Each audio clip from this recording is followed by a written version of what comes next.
Hello, everybody. This is going to be a kind of a summary of everything I'm going to go over in class the first week, but in case we have some late and to make sure that the information is available to everybody, or if you just can't get enough of the introductory material for advanced GIS, here you go. I'm Shannon Belmont. I've been a faculty member in ENVS since 2010 and teaching GIS since then. I'm currently directing the Utah Geospatial Consortium and 2 GIS certificate programs here at USU, with a third one in the works. I've got a master's degree from the University of Minnesota in watershed sciences and a bachelor's in soil hydrology from the University of Washington. But before I went back to graduate school, I worked for 10 years as a surf artist. I just started painting. I'd lived in Hawaii for a while. I feel really lucky that I was able to support myself doing this for 10 years. It seems pretty rare in this day and age. But anyway, back to the class. So you maybe have heard that this course is a lot of work. And I'm here to tell you that it's going to be even more work than you think it's going to be, or that you've heard it's going to be. One student many years ago, before I was the instructor, actually put this Surgeon General warning on their website to ward off unsuspecting students. But there we go.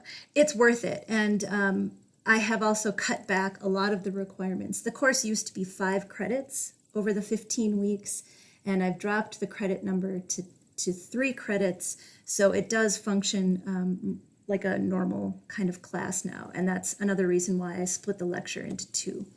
But I'll talk about that in a second.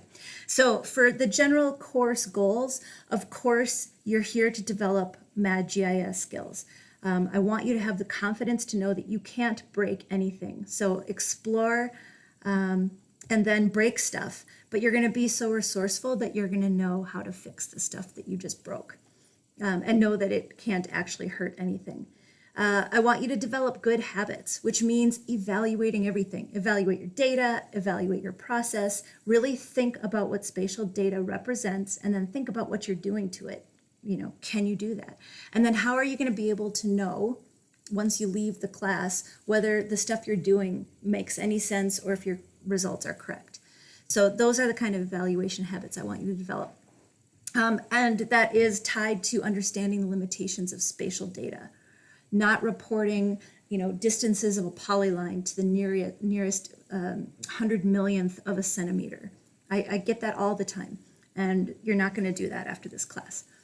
And finally, I want you to learn some great techniques that are going to set you apart in the workplace, because honestly, GIS is becoming more and more ubiquitous in the natural resource field, and I want you to stand out.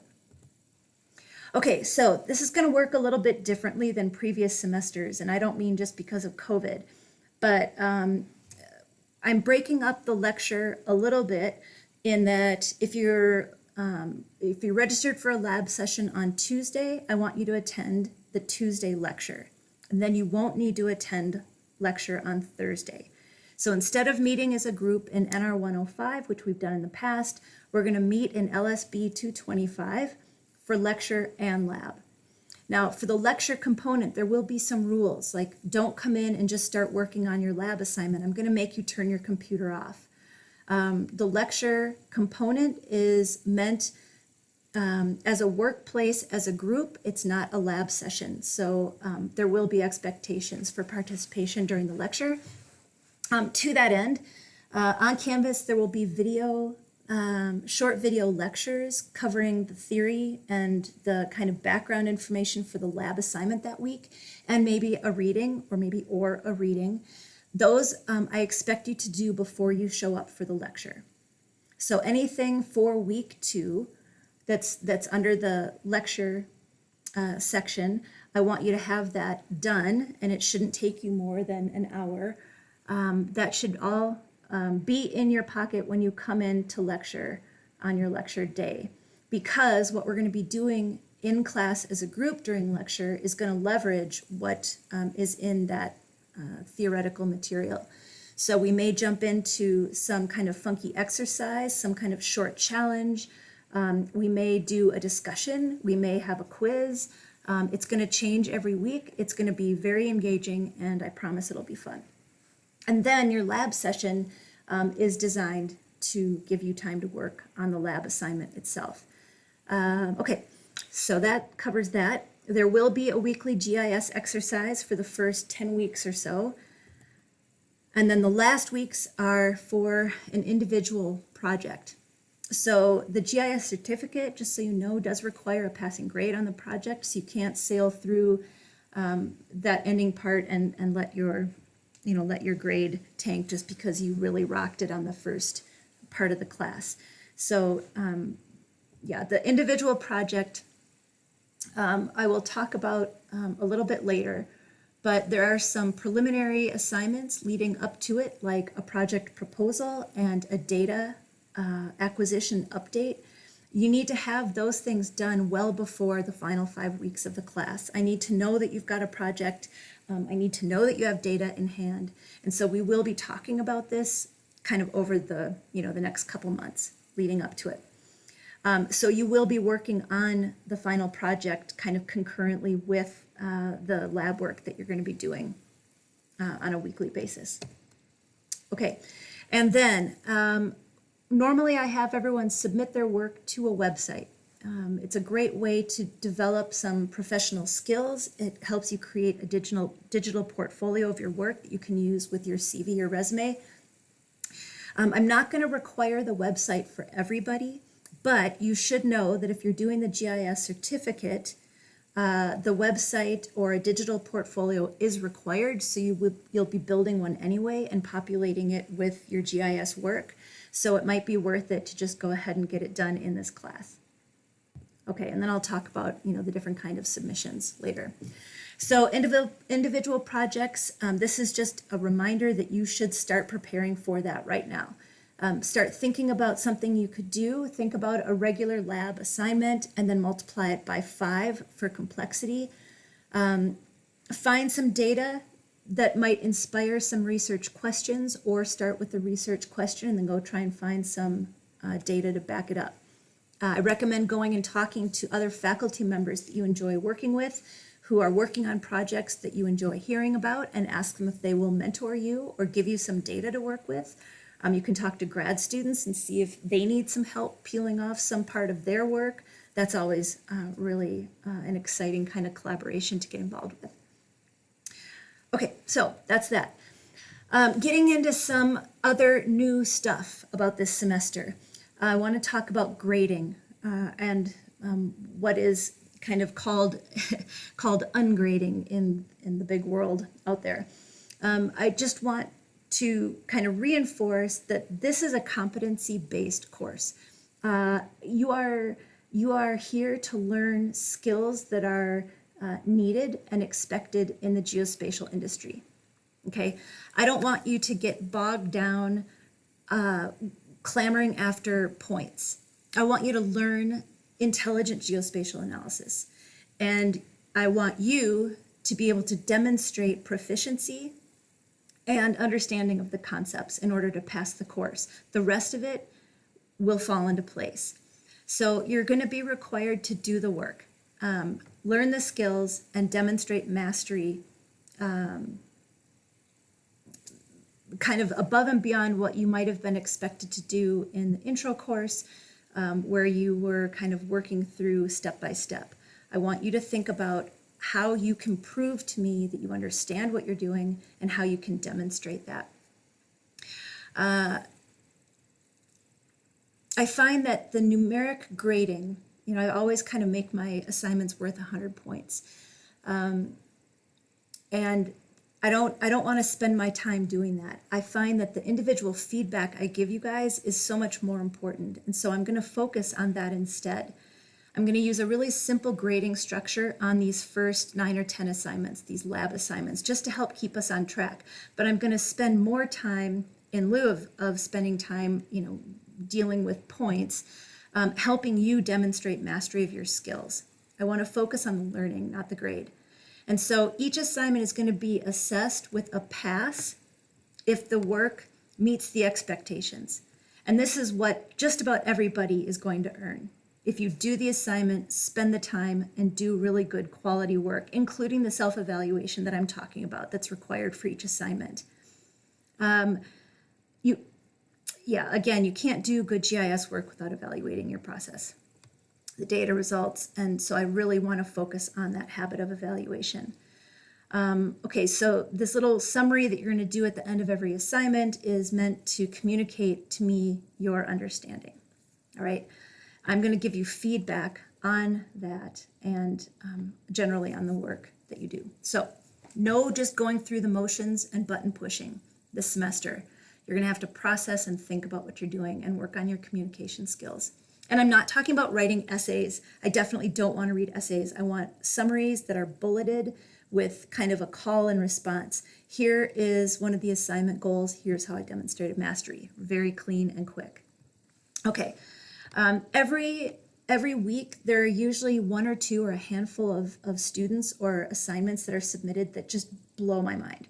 Those are going to receive an honors evaluation. Does that mean anything? No, it's a passing grade. Okay, I just sometimes want to be able to call out people who have really, really nailed it. If you haven't completed enough to have demonstrated the goals of the assignment, you're not going to receive credit for the assignment. So these are the 3 levels that you can get. Now, you might be wondering how on earth pass is going to work out at the end of the semester if you're working on your GPA. Of course, I have to give you a letter grade at the end, but I think, well, I don't know if you'd be surprised or not, but every single semester, my grading distribution ends up the exact same. And so I know that if you go after learning and do the work, there's no reason for you to be concerned about your end grade. I am going to be available to meet with you one-on-one if you want to talk about your grade or get a mid-semester evaluation. If you have concerns about this up front, email me. I'm happy to talk to you about it, and if there are a lot of questions, I'll address it again in class. But I want you to know that I've put a lot of thought into this, and the final project will be evaluated using a standard, numeric scale like I always do. But by the time you start that project, you will be very comfortable. You will know where you are sitting in the class. Okay, you won't be surprised. All right, more nitty-gritty stuff. The late policy. This is also very different from previous semesters.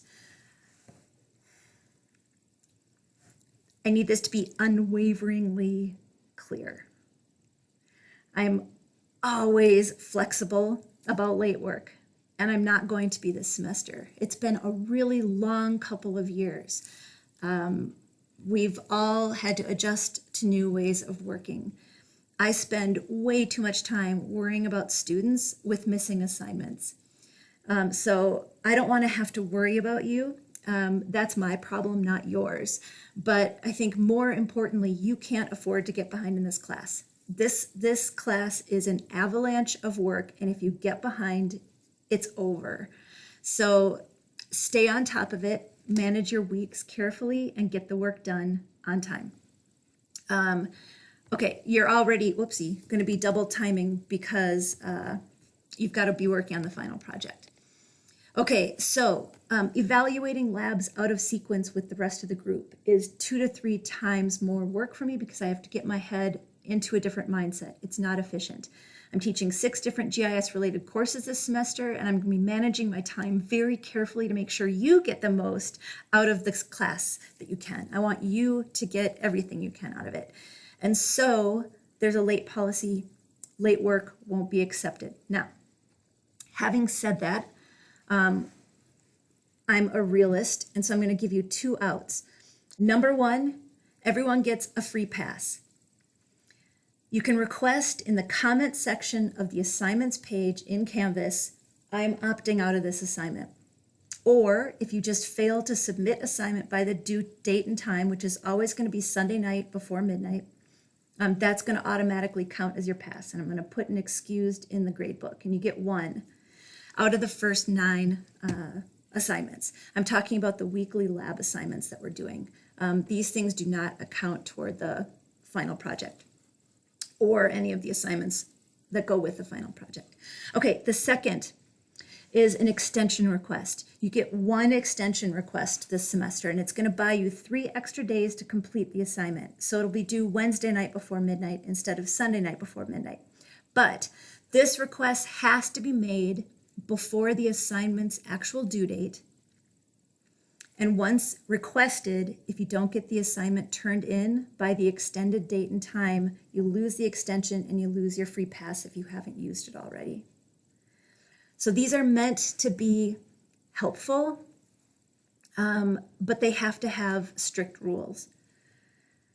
Okay, now emergencies happen, but more than ever before, you have to communicate with me. I expect an email from you so that we have it in writing what's going on with your life when things go wrong. But if you have some kind of catastrophic emergency during the course of the semester, I'm going to let you know that you probably won't be able to complete the course. So I just want to give you a heads up right now. That's how this class typically works. That may help you in that situation know that you're just going to have to opt out for the semester. I'm not trying to be a fatalist. I just am trying to be a realist. So no late work will be accepted. Okay. So further details about submissions. Like I said, with every assignment, you're going to be completing some kind of geospatial task or set of tasks, but then you're going to be evaluating yourself briefly, no essays, a short bullet list of the exercise goals. There may be only one. And then you're going to accompany each goal with a succinct description of how you demonstrated mastery of this goal or this skill or this task, or otherwise convey your full understanding so that I am convinced that you are on top of this, okay? What else? Like I said, you aren't required to build a website. If you do use your website, make sure you submit a URL to Canvas, which is what you're going to be submitting. It's just the address, to the current assignments page, not your home page. So I don't want to go to a home page and then have to navigate to the assignment page. This is a Canvas thing. It's a limitation of Canvas, and it saves me a lot of time if I get a URL directly to the current assignments page. So that's a requirement. Just for integrity, don't submit URLs to unfinished web pages. I really hate that. Don't do that. I will go into the evaluation of your work really mad. So finish the work, submit a URL to a finished web page on time. Okay, if you're submitting to Canvas, normally you would just submit a map, but you're going to have to provide that same context for the map that you would on a website, including that self-evaluation. So make sure that along with any kind of PDF of your map output, you're including a Word doc or something that includes that self-evaluation. All right, do these look familiar? The one on the left, the file extension, is an APRX. This is an ArcGIS Pro project file. You should know from your intro class that this is a framework that stores the paths to the data on the computer that you set your project up on. So if you submit an APRX file to me, I won't have the data and nothing will display in your map. If you submit a PPKX file to me, this is a package file. These are really great, by the way. These package the data with the map project so that you can open them. I should say you can open them on a computer that's different than the one it was set up on because it comes with the data. However, ArcGIS Pro package submitted to Canvas requires me to leave Canvas, start up ArcGIS, navigate to this, load up your package, and then navigate around your tabs and your layouts trying to figure out what you were trying to show me, and there is no chance that that is ever going to happen. So if you submit either one of these file types to Canvas or supply them on your website, you'll receive 0 credit, period. Because this is a 4,000 level advanced GIS class and you should know better. Okay, these packages are really awesome to work with. And if you are working with me or consulting with me on a project, that's a great way to share it, as long as you're, of course, saying, so by the way, you need to go here and look at this, but do not submit these for assignments. All right, thanks. Getting to the really important stuff. Academic integrity. I'm here to teach GIS and evaluate your understanding of GIS. I'm not here to evaluate your ability to search the web and copy paste. So I expect all the work you submit to be your own, and I expect all summaries, explanations, and definitions to be in your own words. This also means I don't want to see blocks of text and quotes that are cited. That doesn't count for me. That's not what this course is about. So I want to know what you understand. If I receive any part of a submission that's not a student's own individual work, I file a report with the university's Office of Student Conduct with no questions asked. I don't want to have to judge your intent, and this rule is very simple and clear. If you have any questions about the university's 3-strike policy, look it up. It's all laid out for you very clearly.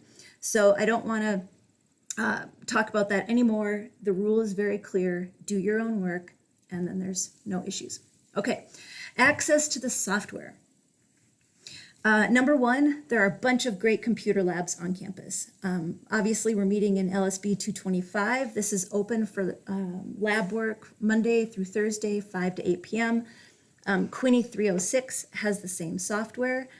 You can check their website. It's in the syllabus. I've got links to all of these websites so you can check the hours.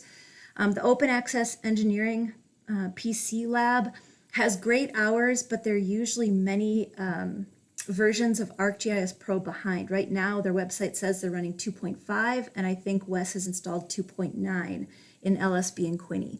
So you're going to have some issues there. The library has 2 great computer labs that are both running ArcGIS Pro, but I don't know what version they're running. But you should check those out. And again, those are on Canvas. If you want to download ArcGIS Pro onto your own computer, that's a great idea. I've got instructions on Canvas for how to do that. It means you need to join USU's ArcGIS online group. You can get an invitation from Jennifer Flukiger in IT, and I've got all the instructions for how to do that.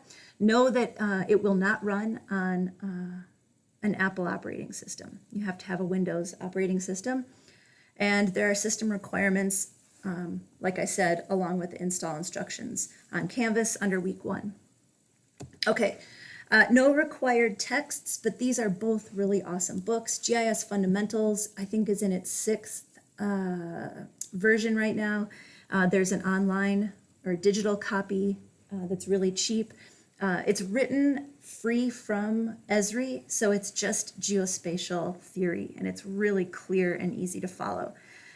Mastering ArcGIS by Maribeth Price is a recipe book. It comes with a disk of data, and she walks really clearly through basic analyses and explains why ArcGIS works the way that it does. So completely different books, but both very good. And that is it. If you have questions, please let me know, and I'll see y'all in lab.